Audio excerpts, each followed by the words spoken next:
Hello, hello, hello, hello out there in podcast land, and welcome to Singularity Shadow Season 2.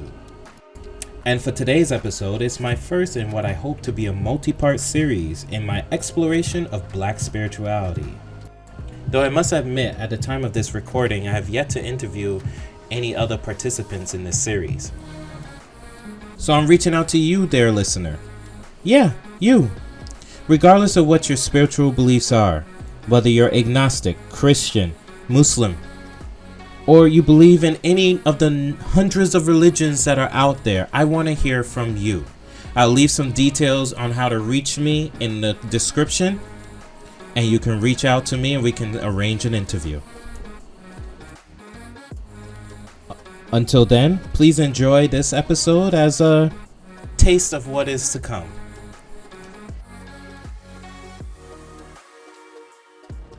Oh yeah, one more thing. Everyone knows that religion is one of those taboo subjects that people don't tend to discuss. I'm going to hear some criticism today, particularly about Christianity. But I want you guys to actually listen to what is being said, to actually hear the discussion, because there's a point to it. And it's not meant to be mocking and it's not meant to be offensive, but it is meant to actually elicit a question, elicit questions in your mind. Because at the end of the day, that's one of the reasons why I do this podcast. I want to elicit a self-exploration. And we've done many self-explorations on various other topics, but in our culture, amongst us Black people, exploring religion is still taboo. I hope to help break that mold today. And now I present to you Episode 3, Spirituality.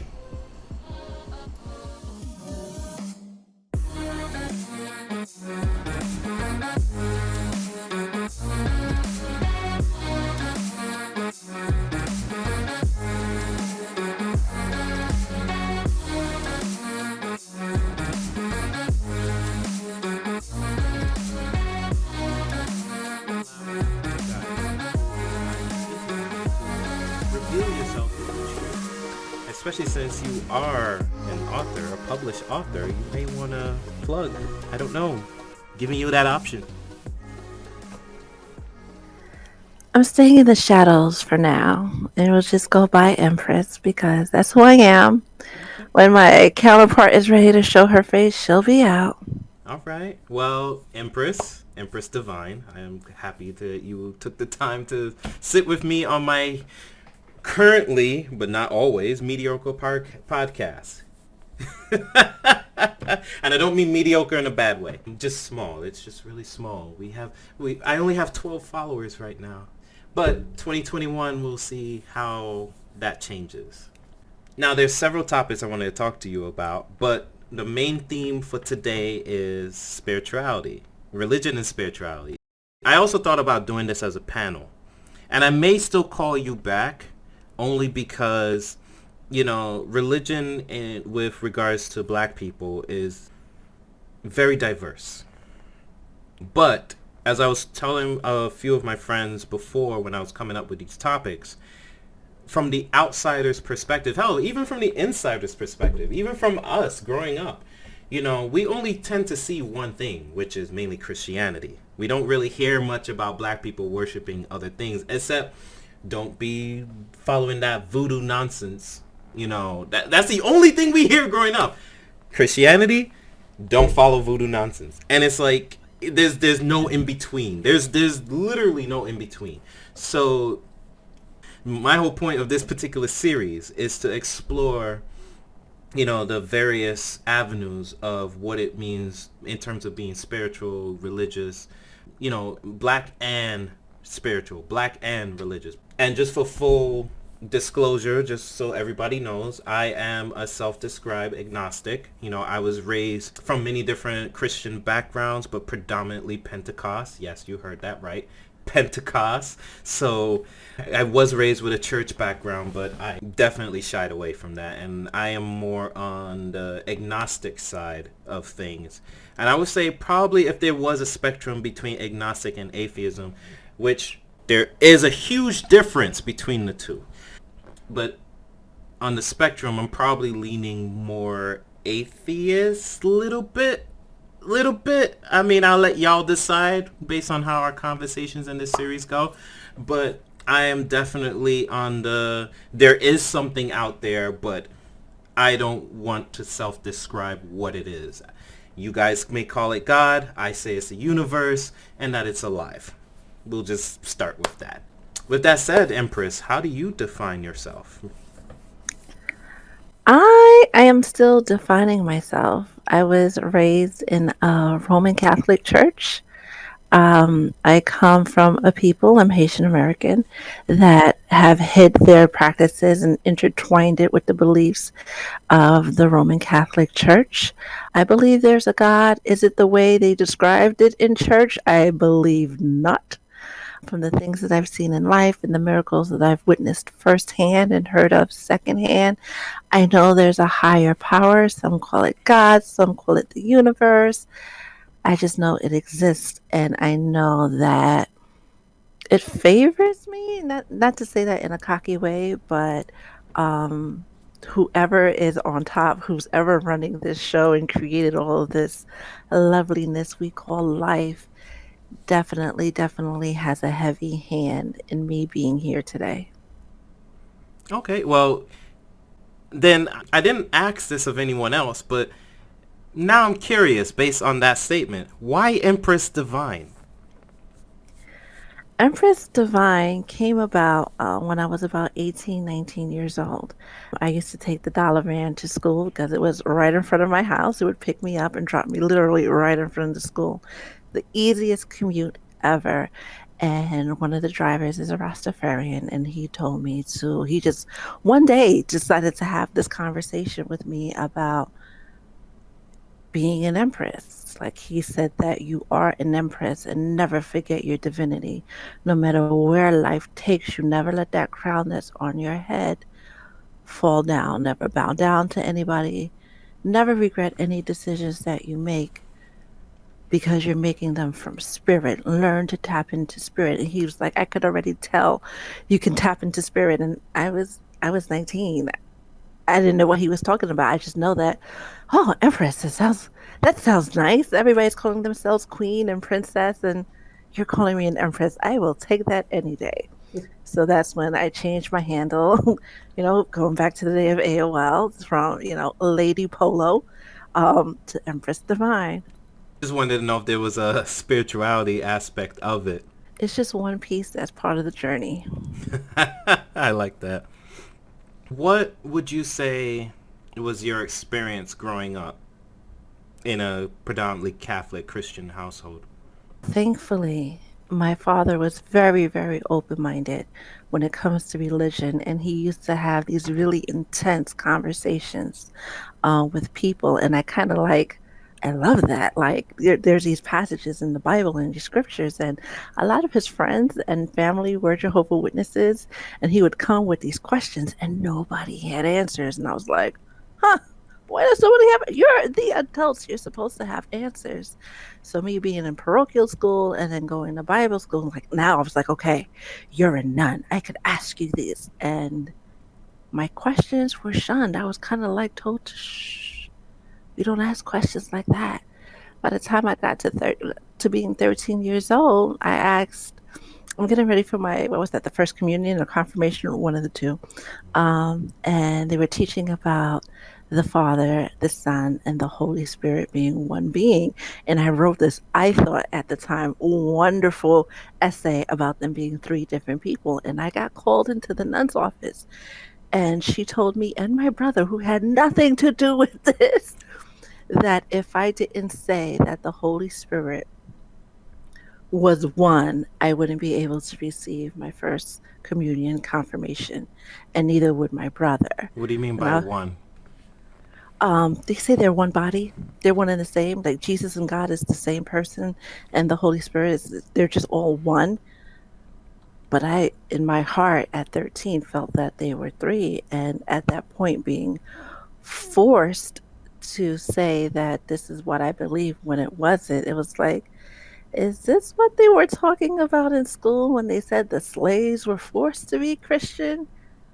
But yeah, I looked into the different religions to see what they believed and how I could make it a part of my daily life. Like, what did they say in their books that I can actually make happen in my life? And that's how I kind of developed my own sense of spirituality. So I do know a bit of a historical fact. I don't know if you guys want to call it a Bible fact. I don't think it's a Bible fact. It's more historical than anything else. But one of the things that Judaism really emphasizes is the power of the three. The three was a very powerful number, which is why the Holy Trinity came about. It was basically something around early Christian belief that they looked at a triangle and just saw how strong, because in nature, this triangle is actually one of the strongest shapes. When you form a triangle with objects, it's one of the strongest shapes in construction, in architecture, and in nature, which is one of the reasons why you see triangles everywhere, especially if you look at frames of like buildings and bridges. You notice that they're crisscross, and it's crisscross because they're forming triangles upon triangles upon triangles. So, it's a symbol of strength. And it's not a hard reach to believe, to connect that symbol of strength to some sort of deity. And there's an argument that there's actually three different gods. I'm not going to dive too deep in that because my knowledge on that is not as deep as everything else. But I will say that I think it's really where, once Christianity was established, I believe that's where the foundations of the Holy Trinity came about. Before Jesus was around, before that, everything was symbolized with three. And then in Judaism, one of the most powerful numbers is the number 27. It's supposed to represent God, and which is divisible by 3, is 3 times 9. So there's a lot of threes upon threes upon threes upon threes. So Yes. it's one of those things where early Christians adopted and incorporated it into the foundations of Christianity, which is basically Judaism 2.0. So, in case y'all didn't know, It is. It really is. I guess we're on version, with all the versions of Christianity out there, we're on version 2.12578. There's literally thousands upon thousands of Christian sects out there. We only hear about the big ones, but there's really thousands of them. So I say all that to say, it's not a hard leap to see where early Christians want to move from saying that God is one entity to God is three entities, because the strength of that triangle, the strength of 3 is stronger than 1, so 3 must be a divine number, kind of thing. Indeed, it is. So where I always got confused at, and you see, I was raised Protestant, so started off Anglican because Barbados has a large Anglican church. And Anglican was one of the first ones to break away from Catholic, so it's probably among the closest of the Christian sects to Catholicism. So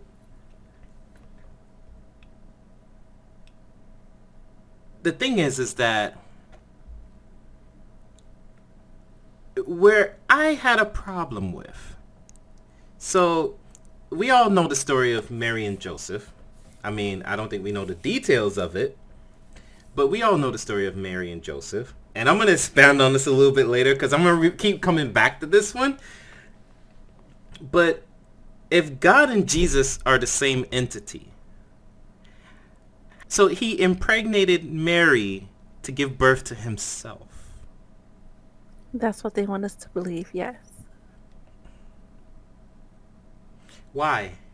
No, I mean, that's a rhetorical question. But why? It's... For me, it's easier to believe that Jesus would be the Son of God rather than God himself. Because it raises a lot of questions if you just say, well, I'm God. Especially where they say that Jesus prayed to God. So he's praying to himself. Which, again, confuses me. It's like, it just doesn't make sense. Now, I know, really, really heavy believers will probably come at me, hopefully not for the mocking part. That I'm trying to make a point. They'll really come at me and say, I don't understand. It's not as if he's actually praying to himself, but he's praying to God, which he is a part of. But at the same time, when you sit down and think logically about it, it still doesn't make sense. So I think I understand where you're coming from about asking certain questions. A lot of times growing up, especially when you're learning something in school, you're learning something from, society, and then you're learning something from religion, whether it's church or temple or synagogue, you're learning something there, and they're not meshing. They're not meshing. I remember asking in Sunday school, so where are the dinosaurs? And I actually got an interesting answer for that one from the deacon. And he had me go in the Bible, and it actually was there in the Bible, in the King James Version of the Bible. I don't know about the other versions of the Bible, but in the King James Version of the Bible, in Genesis it says, "Go forth and replenish the earth," after God created the animals. And he said to me, read that again. I said, "Go forth and replenish." Yeah, replenish, meaning something was there before. And I was like, and little 10-year-old me or 9-year-old me was like, oh, that makes sense. And then as I walked away, I'm like, wait, but God just finished making the world. How are you replenishing something if you just made it? Exactly. I have questions. Exactly. Don't forget that good old King James Version, that is all ye and thou and thine, was heavily, heavily altered. There's a lot of things missing out of there, but they leave things in there to let you know that things were taken out like that. At what age would you say you really started to say, this isn't meshing with me? I was probably 7 or 8. That's when it all started, because I would get in trouble for these questions, and I felt really bad. I remember feeling really bad as a child, because academically I was okay, but I was getting punished for asking questions about things they were teaching, and I knew from there that there's got to be something more. There's got to be something else. This is not it. How did God create Eve out of Adam's rib? A little piece of, my fingers are not long enough, but like a rib. You're going to create a whole nother person. You created the sun, moon, and stars and animals and earth, and you separated the sea and the earth, but you had to take a rib.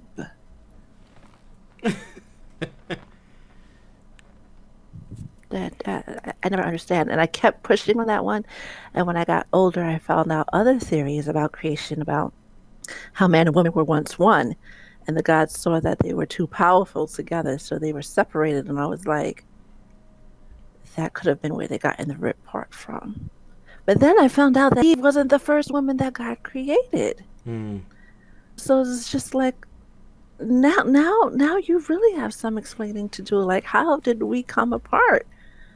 I think it goes back to saying that, men, well, back in those days, they really tried to show the picture that men were so much superior than women, and we were not equals. So they just wanted to make sure that women understood that you came from just one piece. So you got to respect the man. Yes, I agree. I don't disagree with anything you said.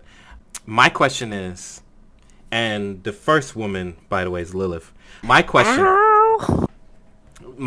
is, how did he create Lilith? And who came first, Lilith or Adam? That is a good question. And if Lilith came first and we are created in his image, meaning God, but Lilith was first, does that mean God is a woman? Following that train of thought, yes. What's his name? Kevin Smith, I think his name is. The one from Jay and Silent Bob Strikes Back. from Dogma. I mean, he casted Alanis Morissette as God in like 3 of his movies. I mean, I think he's trying to say something. Could be, could be. So, I just feel like there is biblical understanding. And this is one of the things that I have a big gripe with. I don't think that we as black people really sit down and analyze it. We don't, and this might be a vestige of slavery, mainly because we were spoon-fed stuff, which, by the way, for most of you, I'm sure a lot of you learned by the time you got to college, but growing up, when they taught us about slavery and religion in slavery, they kind of omit one big important part, which is the fact that they used to omit the book of Exodus from the Bibles that they provided to the slaves. In fact, on top of that, only a select number of slaves were even allowed to learn to read the Bible, because they didn't want slaves getting smart, and they omitted the book to prevent them from getting ideas. Because the book of Exodus is all about the Israelites escaping slavery at the hands of the Pharaoh. You know, so it's just like how you say King James edited the Bible, you know, which, what year was that? Wasn't that in like the 15th or 16th century? Indeed it was. And didn't slavery start around the same time? What a coincidence.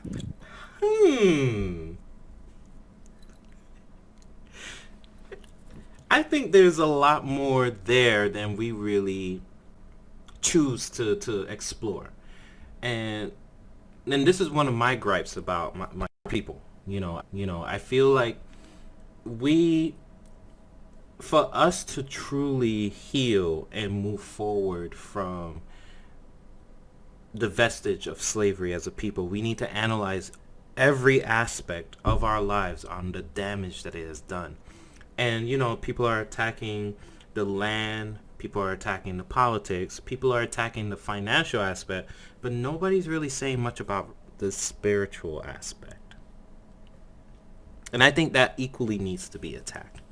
Now, I'm not saying, and I want y'all to be clear on this, I'm not saying that I don't think any black person should be Christian. I think spirituality is a personal choice. You know, I feel like if it works for you, great. What I am saying is our ancestors were punished, killed, raped, you know, all over the name of this book. You know, it was literally smacked in their face. And something that I'm sure a lot of you didn't know. You know what? I don't know. Maybe you did. I didn't know. Not most, but a large portion of our ancestors already believed in God when they were kidnapped into slavery. Yes, you heard me. A large portion of our ancestors already believed in God. They just weren't Christian. They were actually Muslims. Especially the ones from northern Africa, like as you approach the Sahara, a lot of them were Muslims. And they were captured into slavery and told that their religion was crap. So it's one of those things where I think we as a people need to really sit down and evaluate, you know, really question, because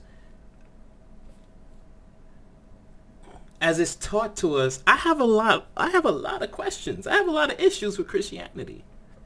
And I think you share those issues. It sounds like it.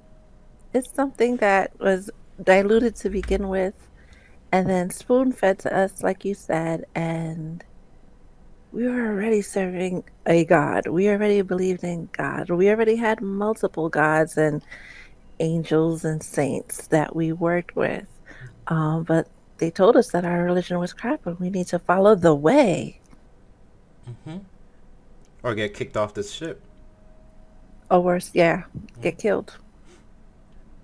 So,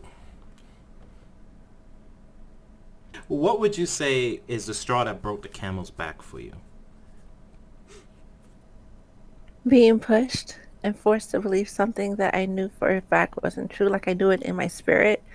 Like I knew I wasn't crazy or hearing voices, but I just felt it in my spirit. And we, as Black people, as the original people, we have that gift to talk directly to God. God is within us.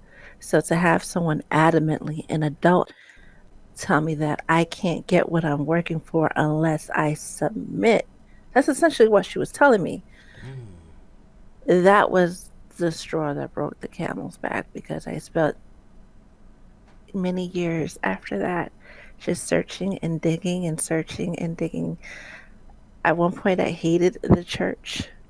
Our church got a new father, Father Andy, and he was in his late 50s, early 60s when he arrived at the church, but he was so revolutionary. I've seen him change this Roman Catholic church to something that I've never seen at a Catholic church. We had a baptismal pool. Whenever we would sing the gospel, instead of being all solemn and singing in low tones, he would bring out the steel pan and the regular drums and have the kids playing the instruments. Like church got lively. One Good Friday, I saw praise dancers, and I was like, is this the same church? I hope and pray they carry on that tradition because at least now it's steering the youth to think of Catholicism in a different way. That it doesn't have to be this one solid thing, that you can worship it in a myriad of ways. Well, I will say this. My ex-wife was Catholic, and I went to some Catholic church because one of my best friends was Catholic, and I remember going to like my goddaughter's christening. Catholic church. There's two things I noticed about Catholic church. One, among the many things, there's many differences because, you know, like I said, initially I went to an Anglican church in Barbados because I believe my school in Barbados was Anglican. I'm gonna do some research on that, but yeah, because they had Ash Wednesday and everything, which is a Catholic practice. But one, y'all church is short. Service is like 30 Very, minutes. very, yes. Straight 45 to the minutes point. top, Mm-hmm. but 30 minutes. It's like, get in, you give your money, you get out. Next service. And two, Essentially. and I'm going to offend some of y'all Catholics out there. It's as boring as hell. It's almost like you're going to a funeral. Yeah, And pretty much. being raised Protestant, being raised Pentecost, having gone to Methodist and Baptist churches as well, it's a big difference. Like, Catholics mourn for their prayers, for their soul. Whereas all the Protestants, they celebrate. You hear it in the music. It's about life. It's about energy. It's about praise and uplifting and rising up, because it's like you're lifting yourself up to meet God. Whereas Catholics seems more like, I'm pitiful, I'm pathetic, God save me, Jesus save me, Mary save me. Is particular interest on Mary in Catholicism. Something that the rest of Protestants are like, why? You hear that change in just the music alone. I remember, and sometimes some of the gospel songs growing up, it gets stuck in my head every now and again because we got some good music. Like, especially when you get to that point where the pastor, he says something and you hear the organ go and it's like and then the drums kick in and it's like dun, dun, dun, dun, dun, dun, dun, dun, dun, dun, dun, dun, dun, and then everybody gets on their feet and you see the pastor dancing. It's a lot of energy. So I feel like in a modern day, in order for Catholicism to survive the modern day, they have to make concessions, especially if they're trying to articulate to people like you and me. It's only but so long that you're going to keep the interest of youth these days, because let's just say your daughter who's Catholic, and I'm not saying you have a daughter, I'm just saying suggested. Your daughter who's Catholic meets a boy who's Protestant. He takes her to a Baptist church and she gets down and she's like, you know what, Ma?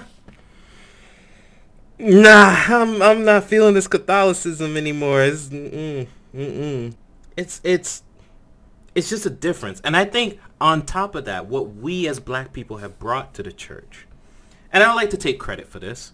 I don't, you know, I could be wrong.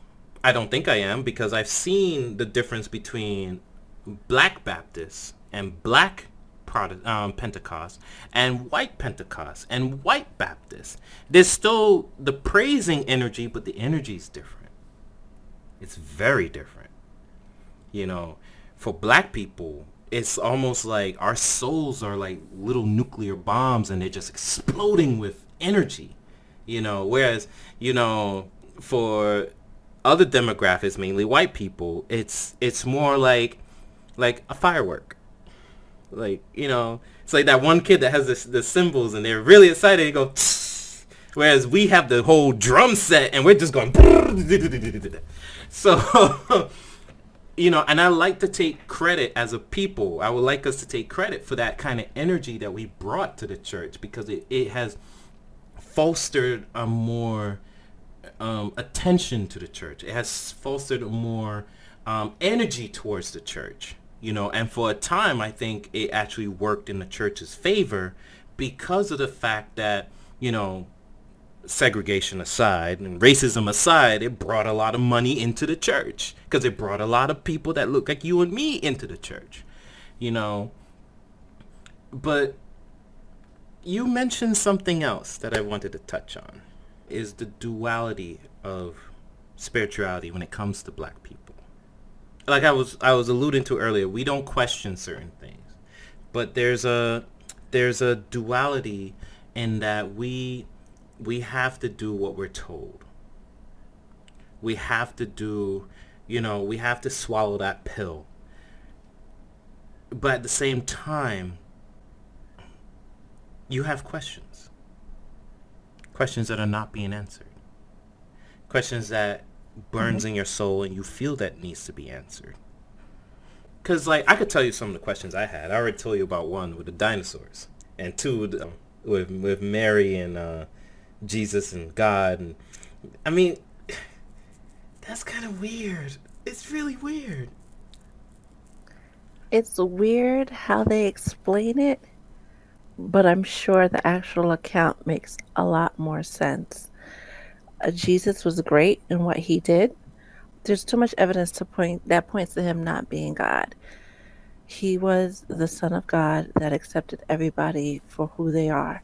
He knew, his apostles by name. He knew they were lying to the people. He knew they were doing all other types of nonsense, but he didn't care about that. He cared about the person, while everybody else was like, you have to be all high and mighty and clean and pure to worship at the temple. And this is why people really didn't like Jesus, is because he came and he shook everything up. But that is aside. To break it down very simply, white people and black people celebrate differently because our ancestors worked differently. Like, if it's true that Caucasians came from the Caucasus Mountains, they were trying to keep warm. They had to be humble and low and preserve all that energy to survive and fight off the woolly mammoth. And we all came from Africa. We were warm, we were chilling, we had the energy to do both, because we weren't trying to be warm. We were fine. So our body we weren't fighting the elements and then trying to fight for our food. So naturally, we had more energy to celebrate. I think God is a God of celebration because he was like, okay, let there be light. And then he saw that this was good. And that feels to me like a little celebration, like a little party. And everything I read about, after slavery, they still found every little way to dance and sing and shout. Going back to Mary now and our fascination with her, I'm going on a limb here, but she is the mother of all mothers, right? The queen mother, sometimes as she's called. And then we have these other versions like Guadalupe, and we have these different variations of Mary in the Catholic Church that I'm not going to name. But surprisingly, she has a counterpart in not Haitian voodoo, but Santeria, and where it all originated from Africa. They have a real fondness for the female gods and goddesses. So it only makes sense that the Catholics would share that fondness without realizing that they're telling on themselves. They got that from somewhere. Because back in the day, women weren't in high places at all. Hmm. When we're talking about biblical times themselves, women were always made to be like the lowliest, almost of the lows. But, Unless in they were Africa, queens. unless they had that privilege, that bloodline, but in African spirituality, like they really celebrate the divine feminine. I want to touch on two things that, you mentioned good. Actually, I'm going to save that one. We're going to table what it means to be good for a minute. The second one is Mary, and not the Mary that we've been talking about. The other Mary, the one that traveled with Jesus. Oh, yes. Go for it. So, you telling me that he had all these dudes around him that were all disciples, and this one woman, let me use the vernacular that they refer to her as essentially in the Bible. This one chick that follows him around, and there's nothing special about her except for the fact that she's a reformed whore, and she's the lowest of the low, and blah blah blah. Two things. One, I believe, if Jesus was a real person, that is, we could get into that. I believe Right, right. that Mary is actually a lot closer to Jesus than we were taught. And How two, close? Jesus was a Jew. And the Bible has him going from childhood to adulthood without all those years in between. A Jew at that time, they got married young and they married young. I mean, there's a lot of evidence that said Mary herself, Jesus' mother, was a preteen when she married Joseph. A preteen. Mm-hmm. Mm-hmm. And she was not a virgin. Don't let that, if she's married, they were Jewish. What are you doing your wedding night? She was not a virgin. She might have been a virgin for Jesus' birth, meaning immaculate conception, but she was not a virgin. And given that they were Jews, something tells me Joseph wasn't a blank shooter. So fairly certain that some of those disciples, at least one or two of them, were actually siblings of Jesus. Oh, definitely. But getting back to Mary Magdalene now,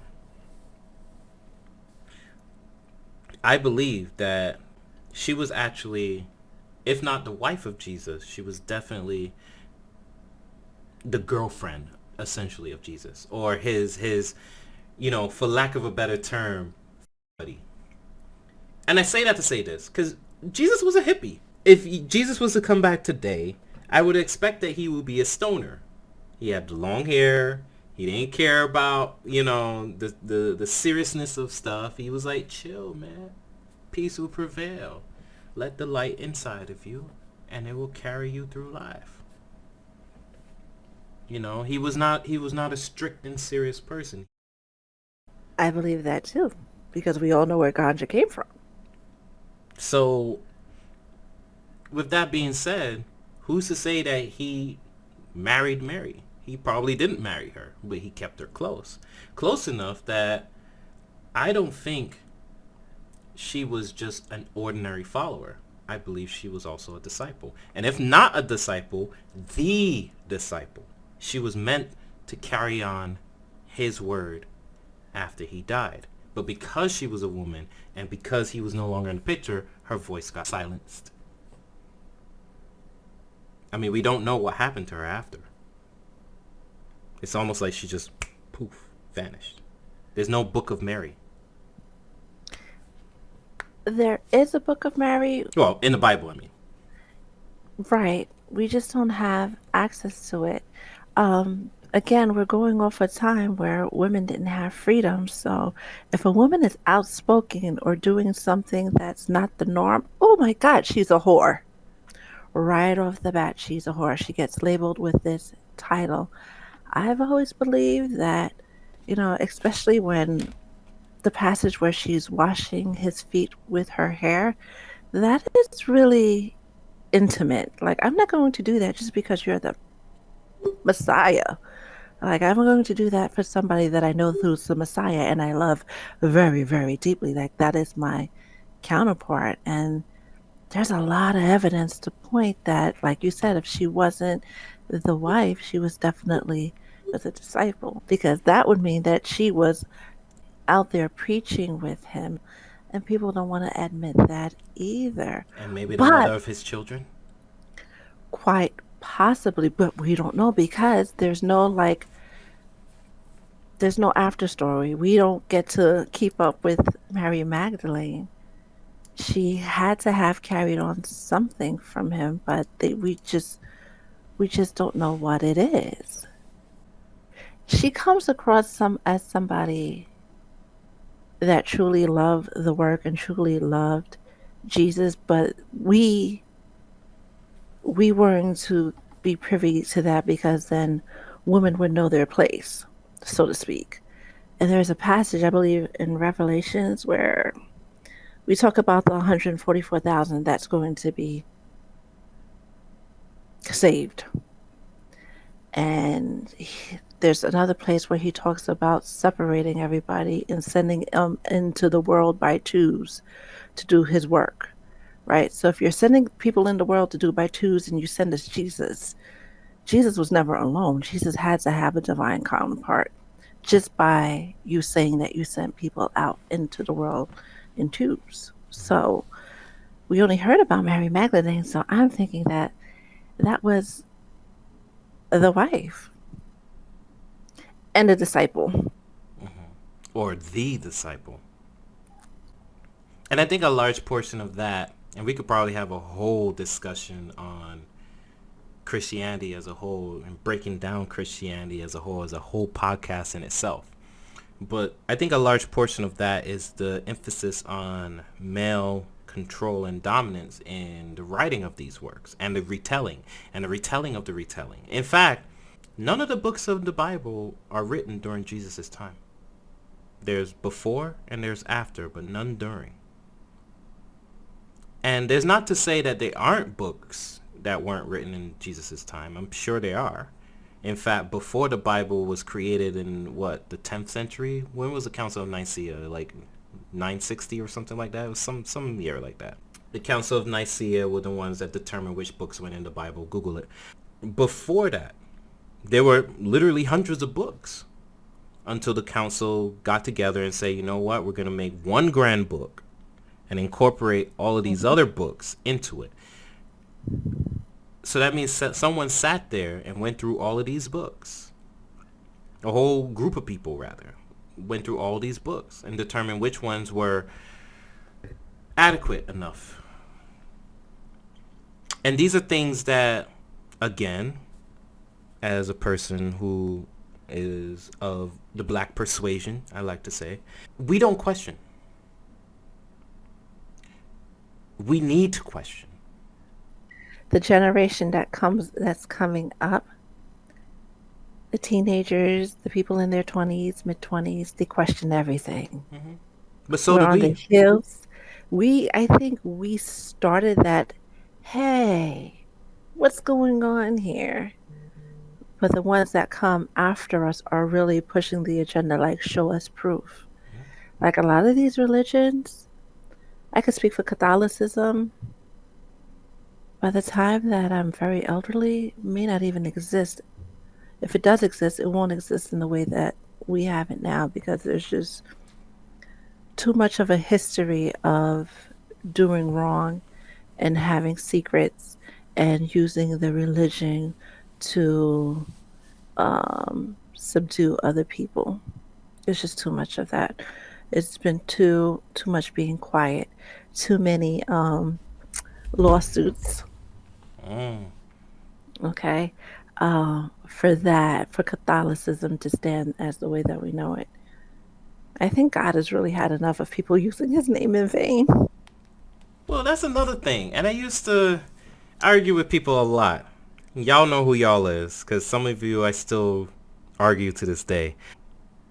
What is God's name? That's a good question. With a big, people say God with a big G is his name, but that's like saying dad. It's a title, it's not a name. What's your father's name? So like when, people some of my more religious friends used to attack me when I said, oh my God, you could get me for Jesus Christ. Even though Christ wasn't his last name either. Christ was a title given to him after he died. Google it. Mm-hmm. And if I'm wrong for any of these things that I tell you to Google across these podcasts, well, you can shout me out. God is a title. But the Hebrew Bible, and I know the Torah does, but I think the New Testament also names him an independent name as well. But the Hebrew Bible, his name is Yahweh. That's a name given before all others. Jehovah comes around at a later point. And Jehovah is a name that we tend to stick with because, it was more so popularized by one of the Protestant sects, Jehovah's Witness. The original name is Yahweh. And it's in there. It's in Genesis. You could Google that too.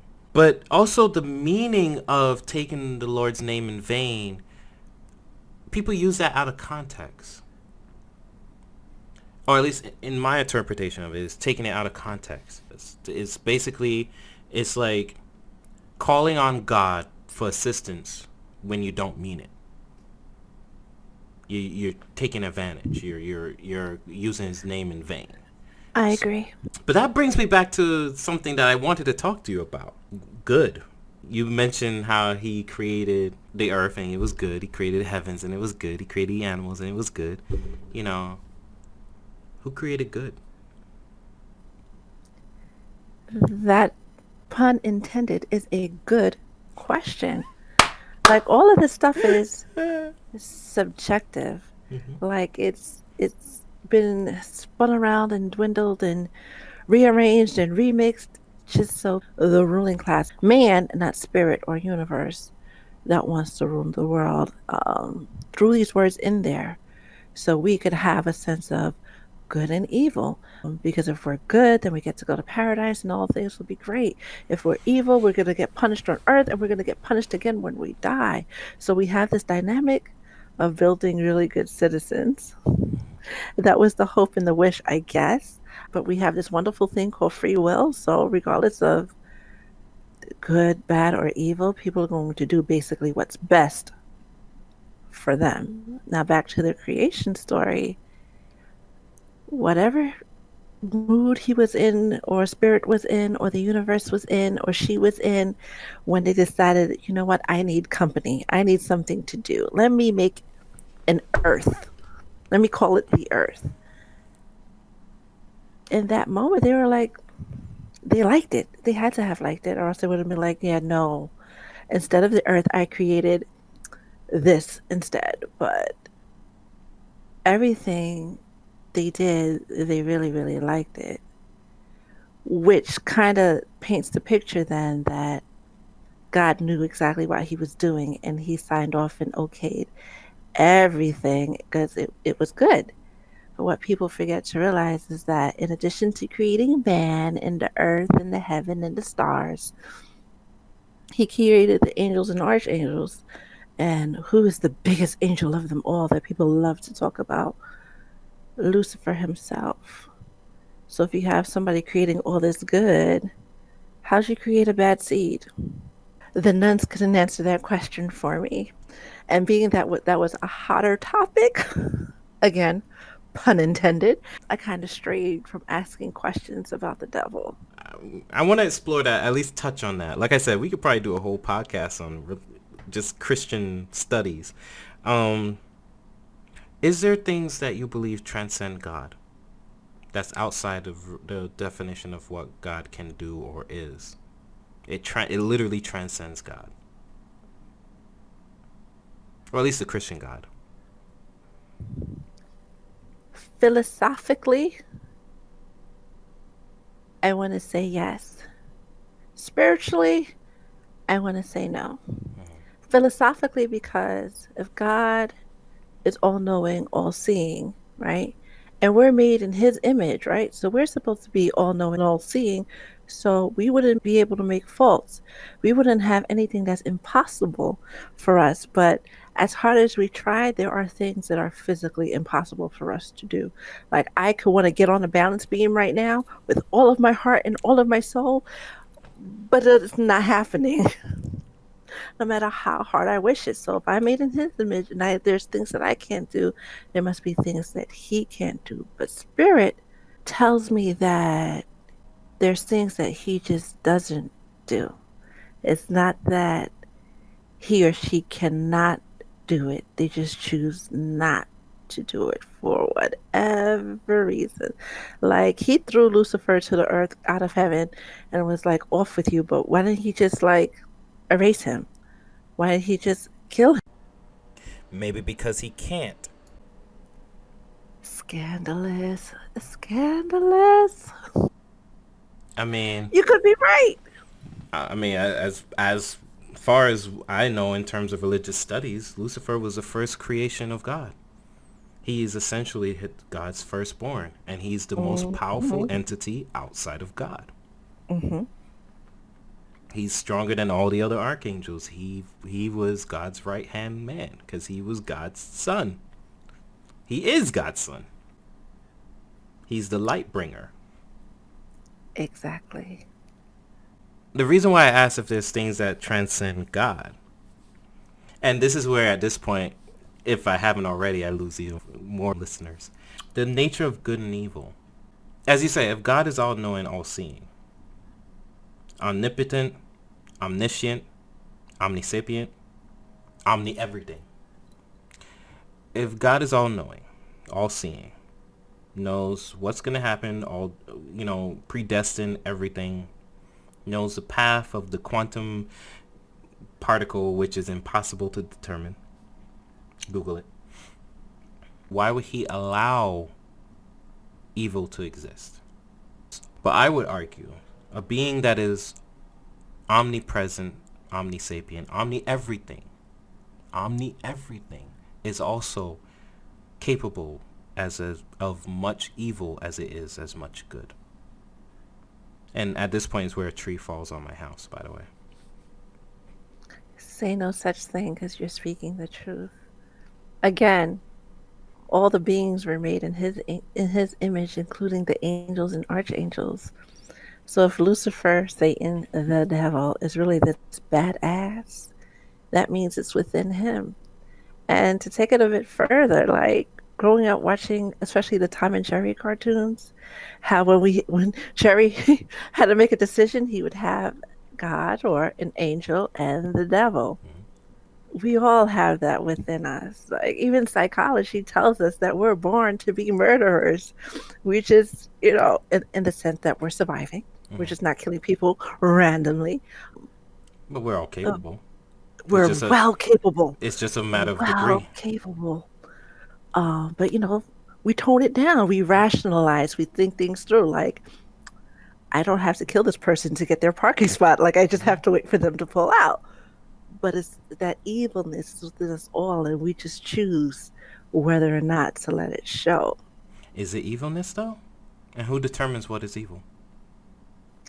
It's evilness as society defines it. Like if we go to remote lands, where people still have cannibalism and, a stranger happens upon their land and they kill dinner, what are you talking about? It all depends on what society that you're in that determines what's good and what's evil. Like invading a country just to take their resources under the guise of bringing them freedom. That's good. No? No. No, it's not. And this is where my arguments where I'm omnipresent God, I'm omniscient God. It breaks down for me. First off, and you should know this, you were raised Catholic, you were raised Christian. How many commandments are there in the Bible? There are 10 commandments. Are you sure? Well, when you watch the movie Moses and he comes down with the 2 tablets, that's what they say. Is it what's really there? Are you sure? Is that your final answer? And that is my final answer. What if I was to tell you you're wrong? To explain. There's actually 20. Go on. Tell me more. We just choose to ignore the second 10. Because supposedly, we don't know what the first 10 said because after he verbalized it, he smashed them because he saw everybody, worshiping idols and acting and partying and dancing all naked and having sex and all that. Moses goes back up on the mountain to commune with God. God asks him, why are you here? Moses is like, see, Father, they're not listening to you. They're not, they're acting like children. And he's like, well, you know what? Take this down now. Take out your rock chisel. I got 10 new commandments for you. Which, by the way, thou shalt have no other God but me. Really? Does anybody not see how tyrannical that sounds? I'm just saying. Which, by the way, doesn't that kind of imply that there's other gods? I was waiting for you to say that because yes, it does. Think about it. No, seriously, think about it. Because I know y'all are like, well, if there's only one God and he's saying don't worship anything else, why would that piss him off? Just think about that. Why would that make him mad? Think about it. No, just seriously, think about it.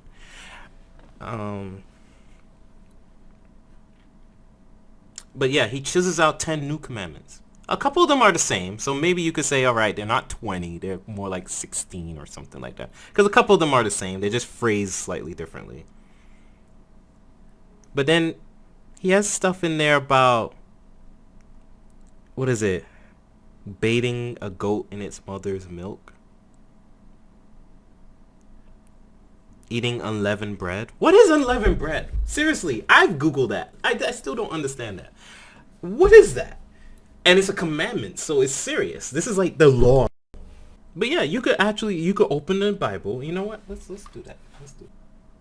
Oh, wow, they're not actually 20. How many? You ready for this number? I'm scared. I'm scared. I didn't even know this number. This number is outrageous.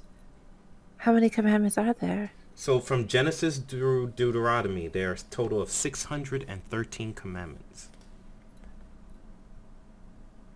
But they say many of the 613 are obsolete. Who makes them obsolete? I don't know what that means. But, let's see. The 20 that I was referring to. So the original 10. Thou shalt not have no other gods but me. Thou shalt not make unto thee any graven image, which I believe is idolatism, right? Thou shalt not take the Lord thy God's name in vain, which we already discussed. Remember the Sabbath day, keep it holy, which is what, by the way? We as Christians can't even agree what the Sabbath day is. Honor thy father and thy mother, that thy days be long upon the land which the Lord thy God has given unto thee. Correct me if I'm wrong, but basically it's saying respect your parents for as long as they live on earth. Yeah. Thou shalt not kill. Thou shalt not commit adultery. What is adultery anyway? That's a whole nother podcast. Thou shalt not steal. But steal what? Because if I take an idea from you and I don't tell you, isn't that stealing? Or are we talking about if you have bread and I steal it from you, or if you have money and I steal it from you? Are we talking about that? Steal what exactly? Can I steal an idea and be fine, but if I steal a physical object, it's wrong? Or is it all forms of stealing? What about stealing your mood? You come in happy and I depressed you. I stole your mood. That's a good question, because then we all thieves. We going straight to hell. Thou shalt not bear false witness against thy neighbor. Basically, don't lie. Don't lie on anybody. Thou shalt not covet thy neighbor's house. Thou shalt not covet thy neighbor's wife, or his manservant, or his maidservant, or his ox, nor his ass, or anything of thy neighbor's. So basically the whole idea of keeping up with the Joneses. Don't do that. Which is what America is known for. Don't do that. Mm-hmm. That's the original 10. Now, Exodus 34 has a new set of 10 commandments. The first one's more or less the same. It's just worded differently. Oh, sorry. For the Lord, whose name is jealous, is a jealous God. See, so it gives God a name. His name is jealous. Find that interesting. Thou shalt make thee no molten gods. Molten gods. I believe they melted all their gold and made it into some sort of golden something and started worshiping it, right? I think that's what they did. Yes, that's what they did. This is the one that bothers me. The feast of unleavened bread shalt thou keep.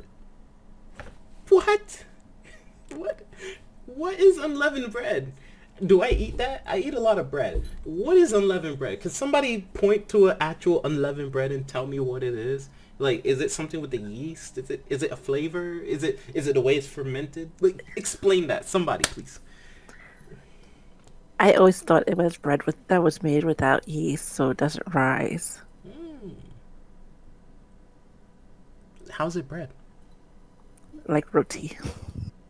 Oh, if that's the case, yo, we are... We good. Roti's a holy food then.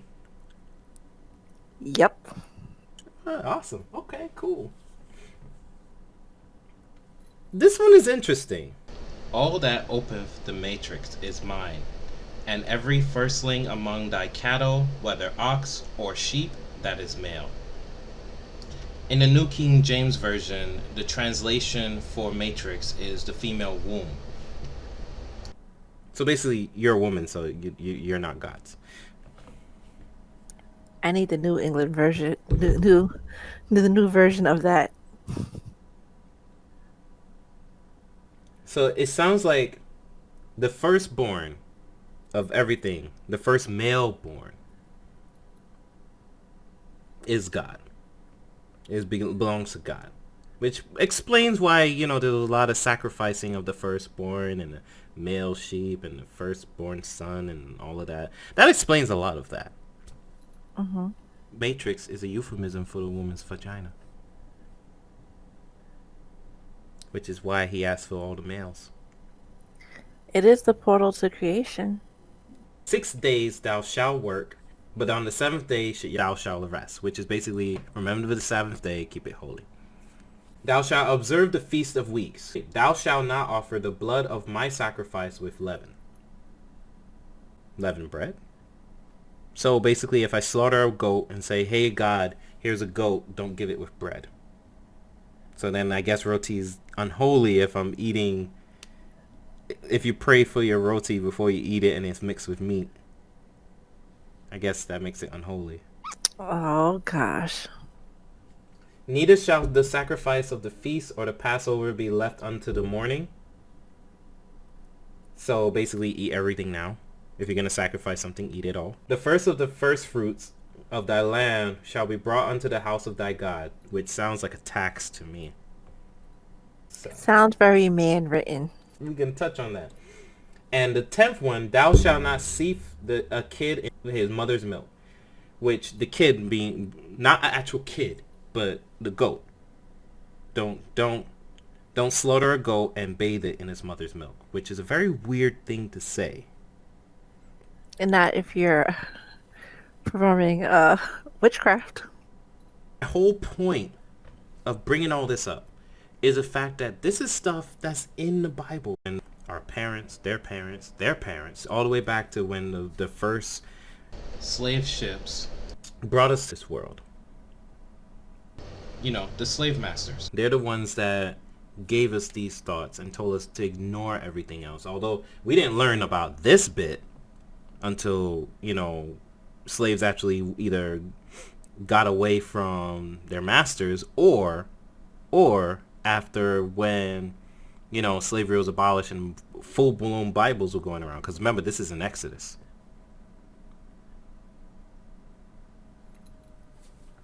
So I say all that to say, like, all of these raise questions. And the fundamental question is, you would think that a God, I'm not even saying a God that can see into the future, an omnitemporal God, and see the slaughter and the suffering of our people. I'm talking about his own people, the Israelites. You would think that a people who just came from slavery, God will be like, you know what? Don't do that. You saw the suffering it brought upon you. Don't extend it to anyone else. That should have been a commandment in my view. Children, like killing children, raping children. There's nothing that's not important to him. You know, and I mean, my point is, as a people who are continuing to rebuild from the scar that we have, that we continue to be attacked on, we don't question this stuff. We don't have conversations about this stuff. We don't sit down and say, you know what? What is unleavened bread? Like, we don't talk about this stuff. This is one of the things that it bothers me about us. Because, you know, I don't know about your parents, but for the generation before me, a large portion of them, especially like my grandparents, a large portion of them are highly religious. They'll talk scripture to you while you're having a regular conversation on the phone. They'll start praying while you're on the phone, you know. And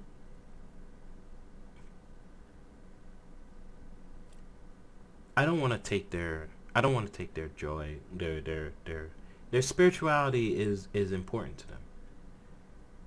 But I saw a story years ago that scared me to my core. And then there's a series based on a book that's out. Essentially, what if God was a being that feeds off your prayer or off your worship, off the energy you give it? What if God required you, or rather demanded you to worship him because he required it? I mean, this is hypothetical. It's not a real question. All I'm saying is it's a question. These are beliefs that were imposed upon us. Why don't we question them? Hopefully, everybody listening to this podcast will start to question this and question everything they've learned in their own experiences about religion. And that's another thing that I wanted to explore with you, because I know that you have adopted certain practices, Eastern practices at that. What drew you to that? Spirit. I'm a person that's very much led by spirit. It's just an energy. Sometimes I get an idea, sometimes just a thought, sometimes just a feeling in my bones.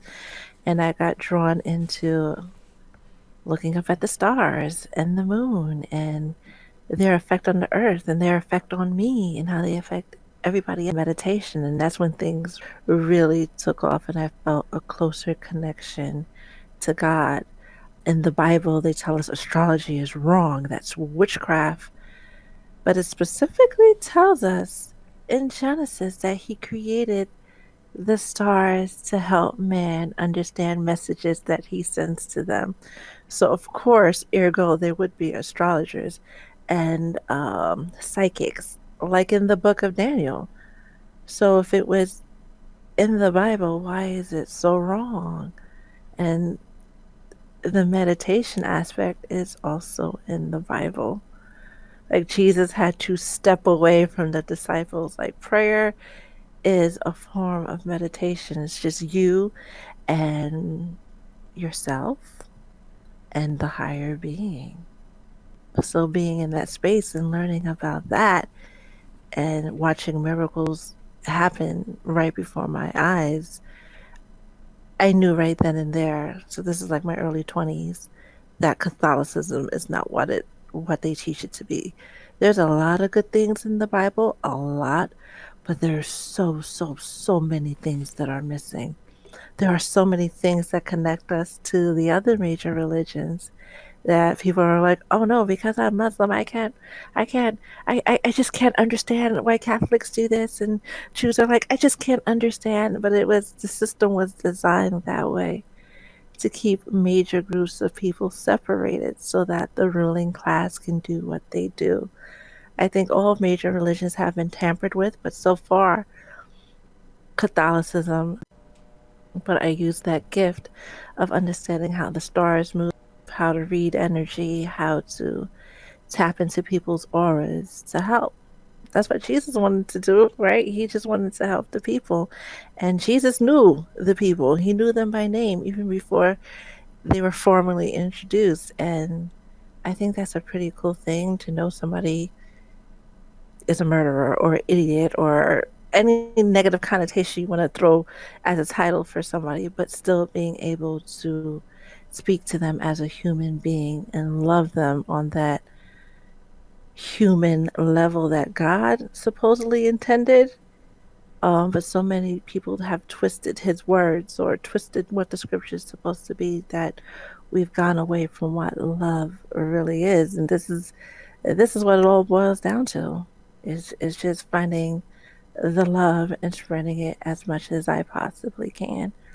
And it comes through with just understanding spirit. And once people start to question what they've learned, you automatically tap into your own spirit because it's just you, what's written or what you're listening to, and yourself and your spirit. Like we have that Holy Spirit within us. I think that is our direct Ethernet connection to God. And everything else is just Wi Fi. So we really have to interpret what's a good signal, what's a bad signal, what's tampering with the signal, because I think all those things were thrown in to specifically, if there's a course, if there's an end game, like all of these things, all of these variables have been thrown out course. I'm a firm believer that, the nation of gods and earths, like they're a sect of Islam. They believe that 85% of the world is just ignorant to what's really going on. You have 10% of the world that's controlling the 85, and then you have the 5% that sees what's going on, understands the way of the world, and is trying to wake up the 85ers. So that's what I'm here to do. I'm not saying that I'm a part of the nation anymore, but I fully support a lot of the things that they believe because they've come close to bridging at least Catholicism and Islam and what we as a people were meant to be.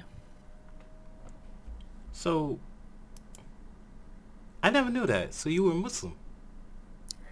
I was, I can't say that I was Muslim. I was very high on my mathematics and being able to break it down and breaking down the date. Like today is one, that would be knowledge. When you started talking about the powerful number three, I was like, yeah, knowledge, wisdom, understanding, because that's your foundation. You need that. But Wait, Knowledge, wisdom, and understanding. Knowledge is one, wisdom is two, understanding is three, and they kind of, you need the knowledge to gain the wisdom, and with the wisdom, you have the understanding. Back to that triangle.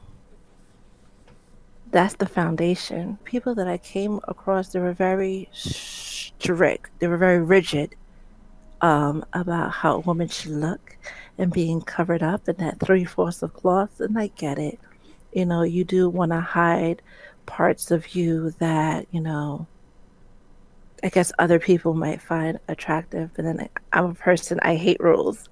Like the more rigidity I face, the more I'm like, okay, there's got to be a different way. Like I understand you're seeing me, but there's more to me than this. And if you can't understand that, then we shouldn't be having a conversation. Have a nice day. And they also, a lot of the people that I come across weren't fond of women that went too far in seeking knowledge. Like that, the knowledge was supposed to be kind of given to you from your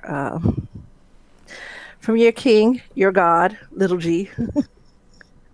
And I'm like, that's fine and dandy, but I don't have a little g that believes in this, and I want to know this now.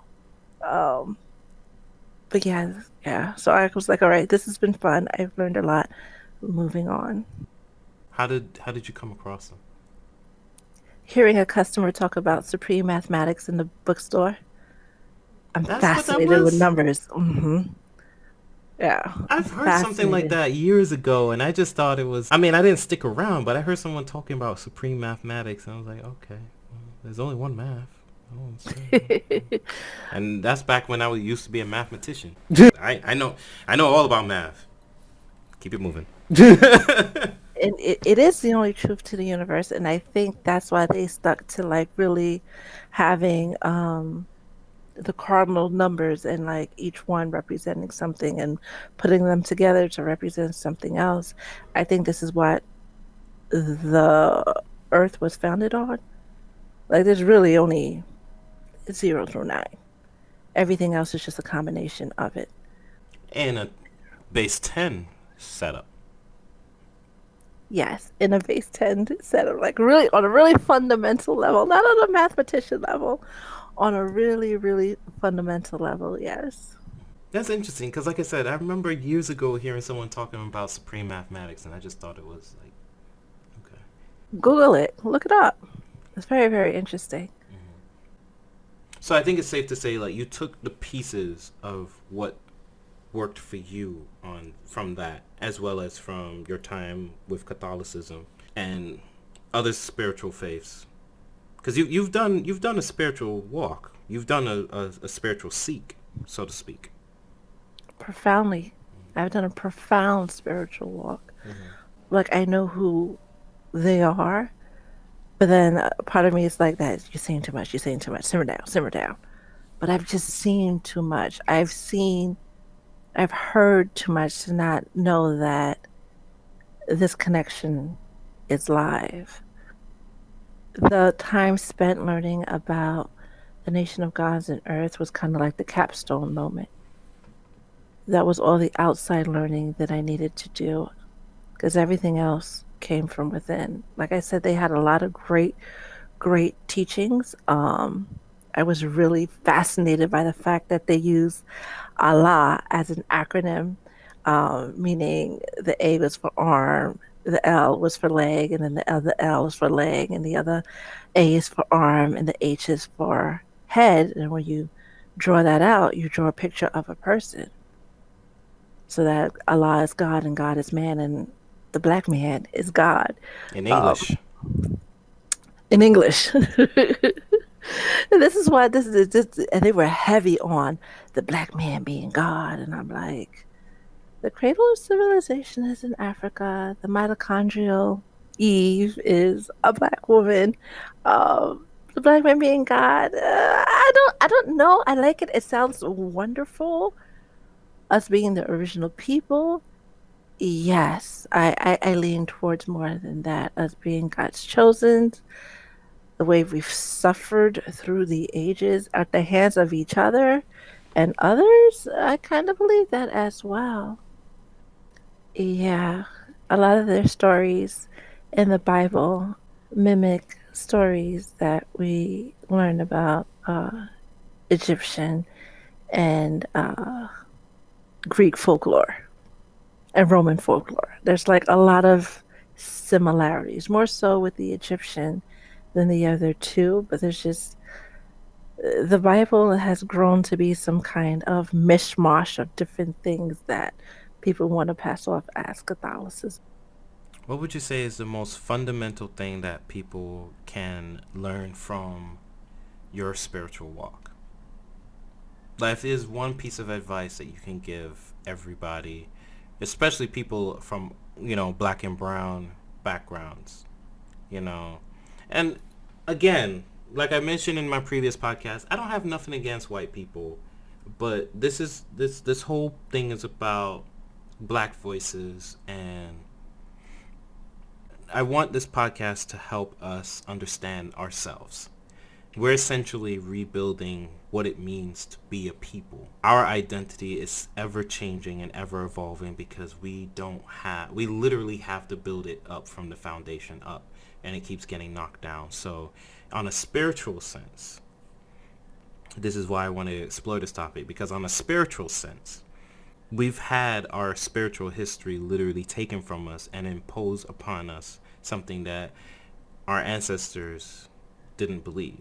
And I think Roots did it really good, where it was part religious, but it was part not. But it every time a baby was born, they would raise it up to the heavens, and they would say, "Behold, this is what was his line? Behold, something even greater than you." And it was meant to welcome this new baby into the world. And each subsequent generation did it, but they lost why they were doing it up until the last generation that we saw in the final story of Roots, where they turned to each other and asked each other, "What do we say?" And the guy was like, "I don't know." Our spirituality was stripped, our traditions were stripped, our religion was stripped from us, and instead we were given something else to believe. Now, yes, you can argue that there was many attempts to save that, and voodoo for one is actually one of that. Santeria is another one, which is an offshoot of voodoo. It's a way to incorporate African beliefs and keep them alive, because they were literally being stripped away. Our stories were being taken from us, and our history, our names, everything was being taken from us. So in a spiritual sense, I feel like we're working from the ground up to try to maybe not get back what we had, but establish something new. And the only difference is, as people, we're not uniform in that. And I don't think there's a problem with that. I don't necessarily think there's a problem with that. I just think that, each one of us can learn from the other what we're doing, as long as we keep our mind open and our mind's eye open, to have those discussions.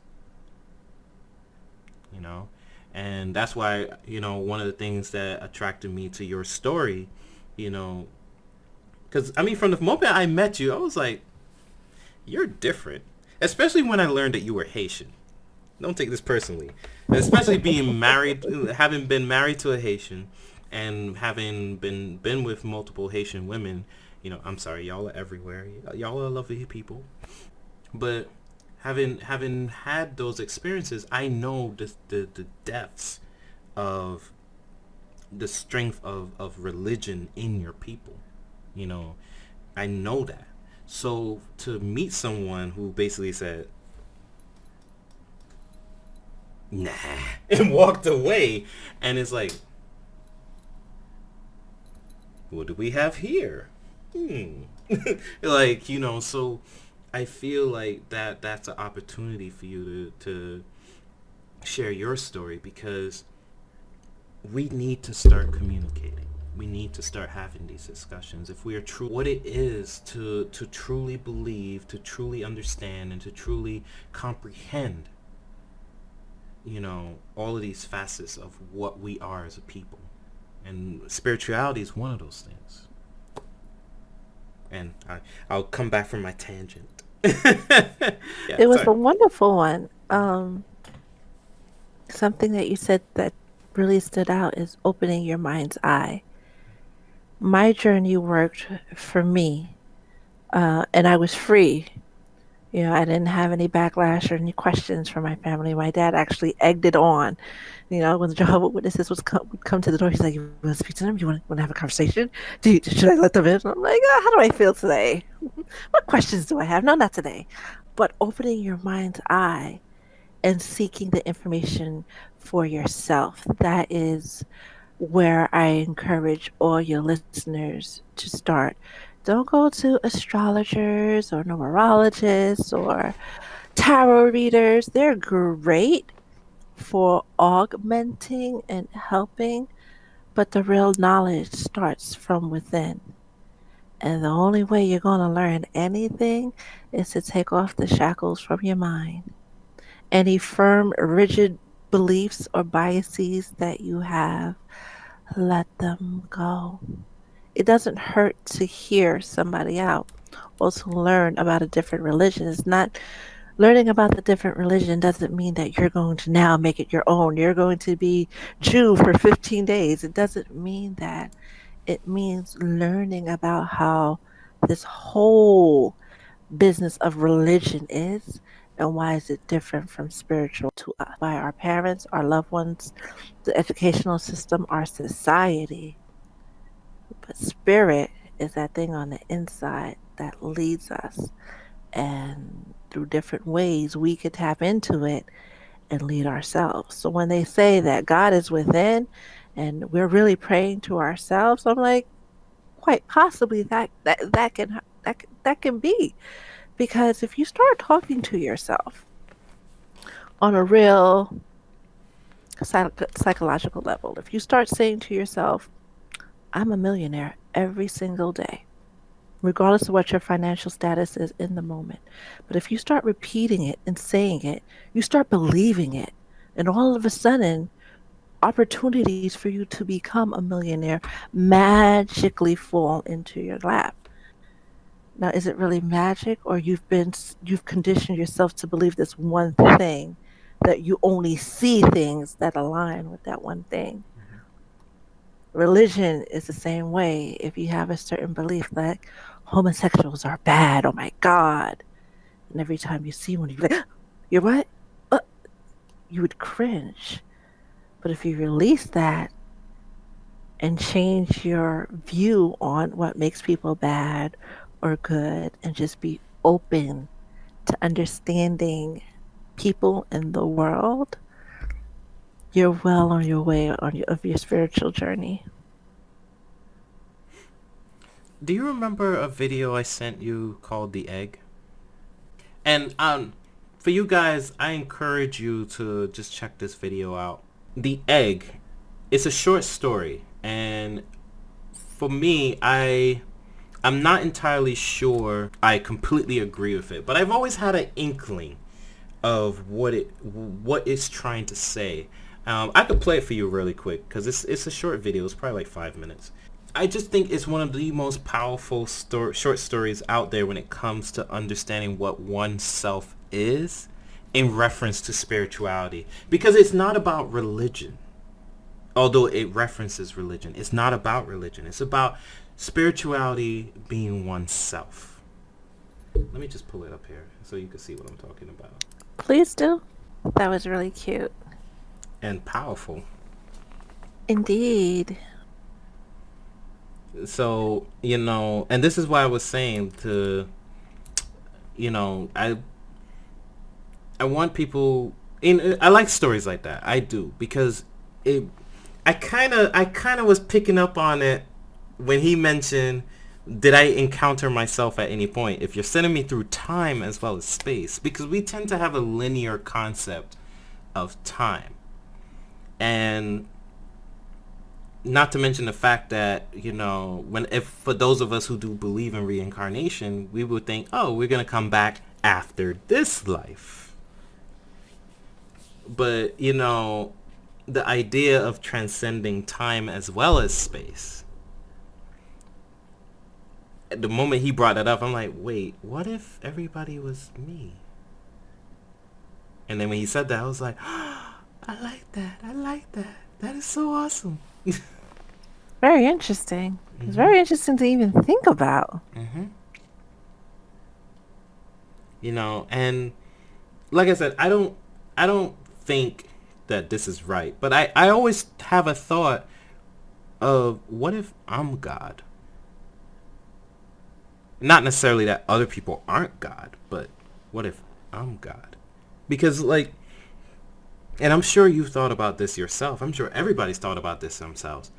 We don't know what each other's thinking. You will never know what I'm thinking. I will never know what you're thinking. I only know what you tell me and what you show me and what you write to me, etc., etc. But I will never get in your head. At least until we come up with the matrix and we're able to jack into each other's brains. I will never know. And even then, are you showing me the truth, or are you firewalling certain things to prevent me from knowing? You get what I'm saying? So if we ever get to the point where we're able to read each other's mind, that will be very interesting experience for us as a people. But for the time being,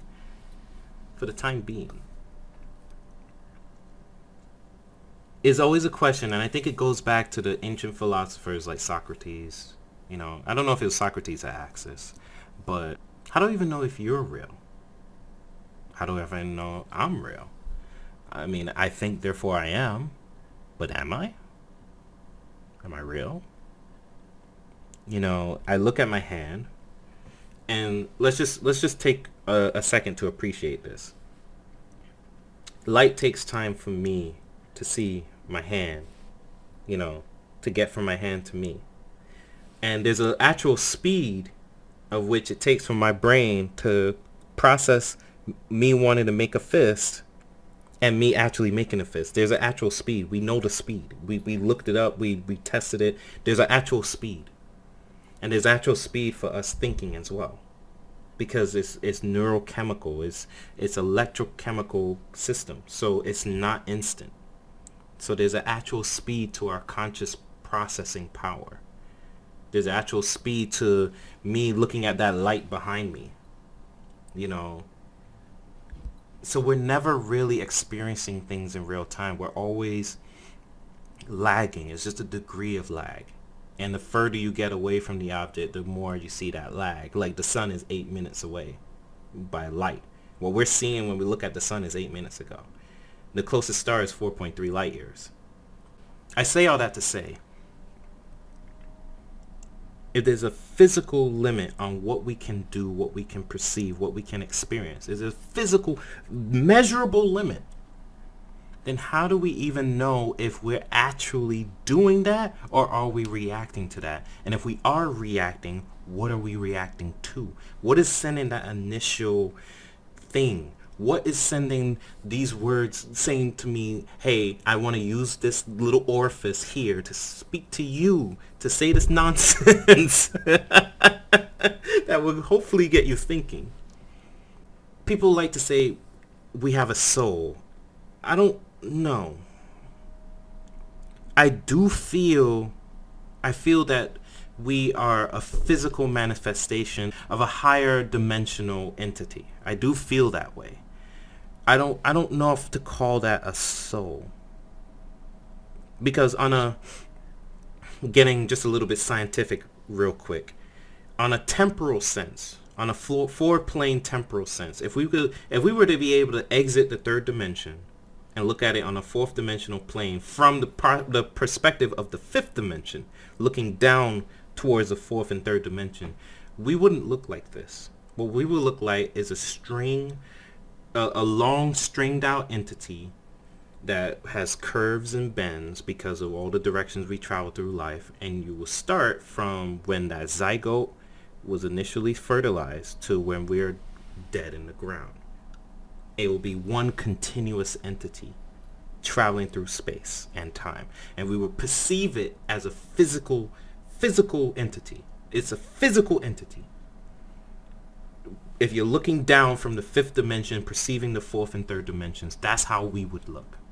There's a continuous entity from when the sperm impregnated our mother's egg all the way to we're buried in the ground or burnt to ashes or whatever fate awaits all of us when we die. So I say all that to say, like, if that perception changes on levels of dimensions that you look at, because if we would go down and look at us from the second dimension looking up, from a 2D world looking up to the third world, at any moment you see a frozen, like we're frozen. So perspective has a lot to do with it. And I know I probably lost a lot of you guys in trying to explain all of that, but you have to understand where I'm coming from. If even in a dimensional sense, we don't even look the same in a dimensional sense, then what is really us? And I guess that's what I'm trying to allude to. If we are so different on these dimensional scales, on these dimensional senses, I'm not saying the soul doesn't exist. I don't know. But what if we really are some sort of higher level being physical, like being manifested physically in these bodies? I remember seeing this in a movie or a TV show where they shone a light on the wall.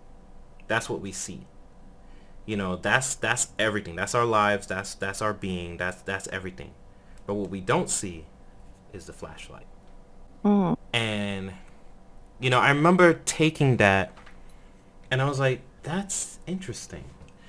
I don't know if it's true. I would like to think it's true. I would love to think it's true. But I like stuff that explores that. I really do, because it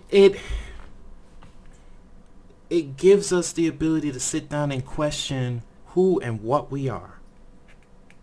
And I think of all people, I think this is something that everybody should do. Black, white, Asian, Hispanic, everything. You should always have some sort of question, because I have always said, and I continue to say it to this day, even though I'm agnostic, your spirituality is the most, if not one of the most defining aspects of who you are, even if you are not spiritual in itself, because that is still a defining aspect. If you are atheist, that is still a defining aspect, because it is one of those core things. It's like the red, yellow, and blue of your life. It's one of those primary things in your life that you circle everything around.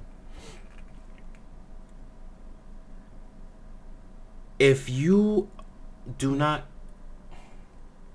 I always believe, if you do not take the time to fundamentally explore what those primary colors are, you are doing yourself a disservice. You should not blindly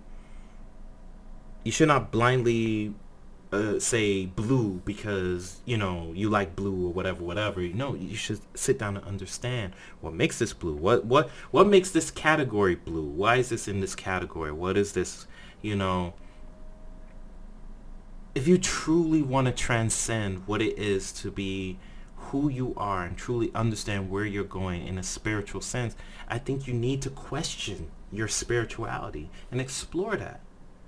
And if your path leads you back to where you are, where you started, then it only makes you stronger and it reaffirms your belief. It's no secret to a couple of my friends that I have one of my best friends will call it disdain for Christianity. It's not that I have a disdain for it, even though she's probably saying, yes, you do. It's not that I have a disdain for it. I have a resentment for it, because I resent a lot of the stuff that it has made me believe and what it has done to my ancestors, growing up. But at the same time, if me questioning all of that, I come back to Christianity and say, you know what? This is actually, I've explored other options. I've critiqued this. I've took it apart. I've had podcasts 50 years ago where I shred it to pieces. And at the end of the day, I came back and say, you know what? This is what worked for me out of all my spiritual explorations. Then maybe this is what I was meant to believe. I'm open to that. I think we all. I mean, I'm not gonna say you guys should shred your own beliefs to shreds, like to pick apart, but actually seriously sit down and have a discussion with yourself and say, why do I believe this? Ask yourself, do you believe because your parents told you to? Do you believe because you want to believe? Do you believe because you fear? You have a fear? I mean, that's one of the things that I don't like about Christian religion, or rather the Abrahamic, because I think it's the Abrahamic religions that all share this in common. They want you to fear the alternative. Why? I never got that, and I'm sure you've done more of a spiritual search than I have, because you've actually incorporated, like I said, you incorporated a lot more beliefs into your core aspect, into your core being, and you're continuing that search, Mm-hmm. and so you're probably better off to say whether or not if I'm right about the Abrahamic religions instilling that sense of fear, because I don't know if, like, in Hindu religions, you know, if they have that same sense of, or in other Eastern religions, you know, you have to believe, otherwise you're gonna be damned. Like, I don't. I feel like that's a strictly Abrahamic thing. Like, you're punished for non-believing. You're an infidel. You're a non-believer, and you you're staying on what it means to be a human. And I never really understood why we should be ashamed. And that's something else that we were raised with. Like, we are born of sin. What sin? The original sin. Which sin is that? Oh, when, they ate an apple. They ate an apple? Ooh, and that could be a separate podcast in itself about what eating the apple really was. Mm-hmm. Yeah, because if you didn't want them to eat the apple, why'd you put it there? Exactly. But as Um, far as I know, all the religions have some kind of consequence for not believing or not serving the gods. yeah, but is it a fear, though? Like, there's a distinct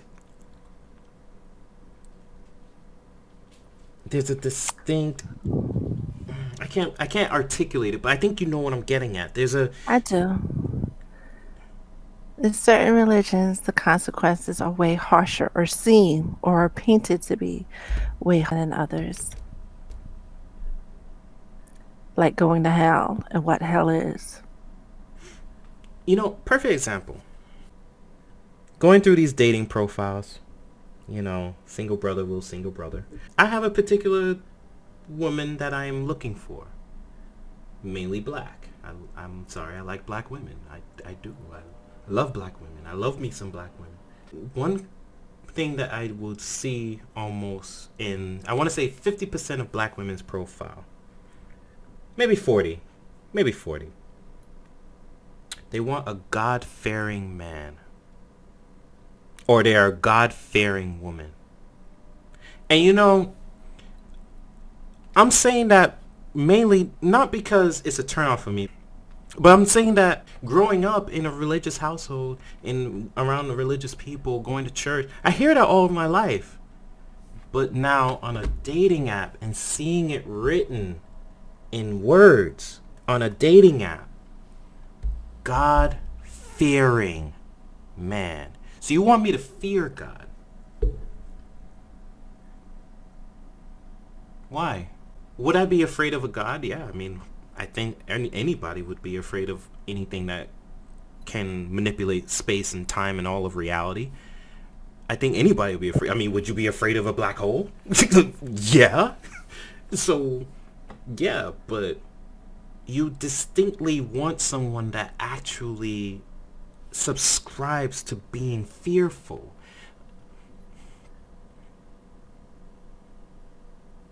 I'm bothered by that because I'm bothered by it on so many levels. But one of the fundamental levels is the fact that we as black people have been broken.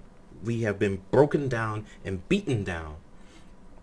And I still believe to this day, and this is where my best friend would be like, oh, here he comes. I still believe that to this day, that religion is one of the last strangleholds of slavery on us. It's one of the last vestige of slavery on black people.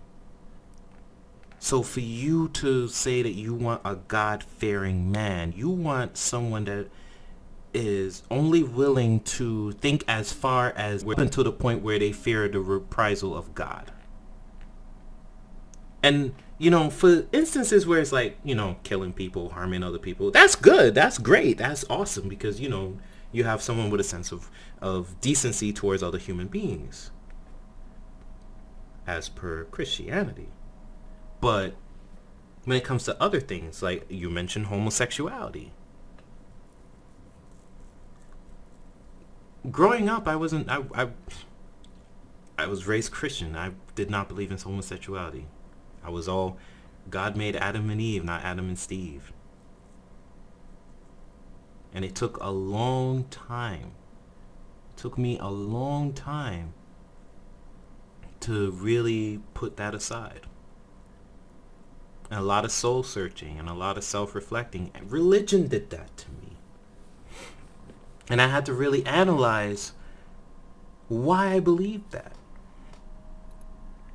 What does it matter if two guys are making out? What does it matter if two women are walking down the aisle? What does it have to do with me? I don't care. And I remember one day, I forget who I was with. I think it was one of my exes. I was in the subway. And we were standing. And we were talking. And across from us, on the opposite platform, there were these two guys making out. And she made a comment. I don't remember responding. I don't think I responded. And if I did, I probably said so. But it was at that point I realized this didn't bother me anymore. And I'm like, I came a long way. Because years ago, I would have been disgusted by that.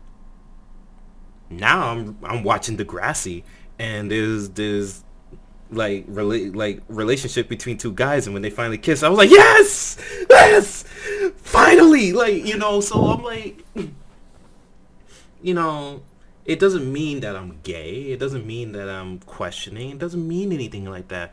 And I don't think that even if I was, it even matters. It just means that, yo, I'm okay with it.